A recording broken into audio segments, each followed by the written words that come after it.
Claro. Bueno, todo esto también nos lleva a que en ocasiones esa coparentalidad, ¿no? Una vez estamos separándonos, sana, esa coparentalidad sana es un poco complicada.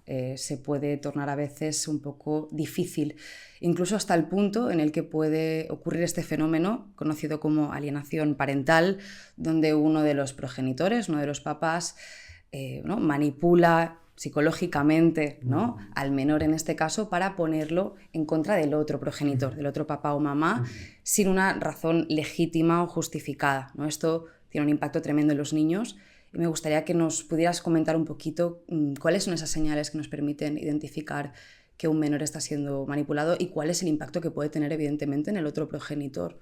Ujú. Justamente esto que hablas de esta alineación o esta triangulación se da muchísimo dentro de las familias y es tremendamente dañino para el menor que está en medio. De alguna manera hay un conflicto entre los adultos, ¿no? Y utilizamos a este niño o niña como un mediador eh, para nuestro propio interés. Y claro, colocarle a él o a ella en ese lugar, ¿no? En ese rol que no le corresponde a una edad tan temprana, genera muchísimo sufrimiento.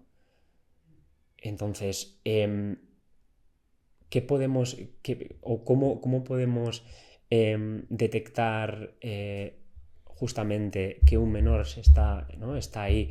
Em, Creo que cuando está cumpliendo, ¿no? Como un papel en el que nos estamos aliando para hacer daño ¿no? a nuestra pareja, o cuando en una separación utilizamos al menor para que envíe mensajes, para que hable a través de nosotros, tenemos que pensar que estamos haciéndole muchísimo daño. Y ese niño está sufriendo, lo estamos haciendo sufrir. ¿Estamos instrumentalizando su afecto o utilizándolo como un arma entonces? Absolutamente, absolutamente. Estamos utilizando al niño, que es nuestro hijo o nuestra hija, para nuestro propio beneficio sin tener en cuenta las consecuencias que eso tiene, ¿no? Porque al final, la narrativa que se le cuenta o la historia que se le cuenta es que papá es el malo o mamá es la mala de la película, con todo el sufrimiento que eso conlleva. Porque para el menor, bueno, son sus referentes, son, ¿no? sus ídolos en las primeras etapas, sobre todo, ¿no? Entonces, que le metamos en la cabeza todas estas cosas, que intentemos ponerlo en contra de su papá o de su mamá para intentar nosotros sentirnos mejor o para hacer daño al otro o para suplir, ¿no? las carencias emocionales que tenemos porque nuestra pareja no está presente, eh, bueno, pues tiene unas consecuencias a largo plazo bastante, bastante graves. ¿No? Y podemos hablar de personas, ¿no? que cuando, ¿no? de estos niños cuando crezcan se conviertan en personas dependientes, que caigan en relaciones tóxicas, que sean personas que creen que no son suficientes, ¿no? y que estén constantemente buscando esa validación o ese amor en otros lugares, ¿no? porque no se han sentido nunca queridos o amados. Al final no se han sentido vistos.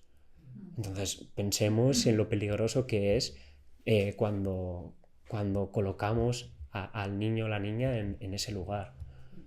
Incluso a veces también pueden asumir conductas más similares, es decir, puede ocurrir que los niños se aparentalicen, ¿no? Es decir, asuman conductas más adultas cuando son niños, ¿no? También puede evidentemente tener un impacto en el apego, ¿no? En cómo se relaciona y cómo se vincula ese niño, no solamente con sus progenitores, sino que eso, ¿no? lo exportamos, lo llevamos a la edad, a la adolescencia o a la edad adulta, y eso puede tener serias implicaciones también, ¿no? Justamente qué bueno que utilices el término, porque esto de la parentalización es algo que vemos constantemente. Y efectivamente, el colocar a estos niños en esa posición pues lleva a algo totalmente antinatural. ¿No? A algo que no es lo que corresponde. Y por supuesto que eso se va a traducir en una persona que sienta que tiene que cuidar, que tiene que sacrificarse, que sus necesidades no son importantes y que por lo tanto quizá amar implica dejarme a mí de lado o sacrificarme por los demás, generando una insatisfacción muy grande, ¿no?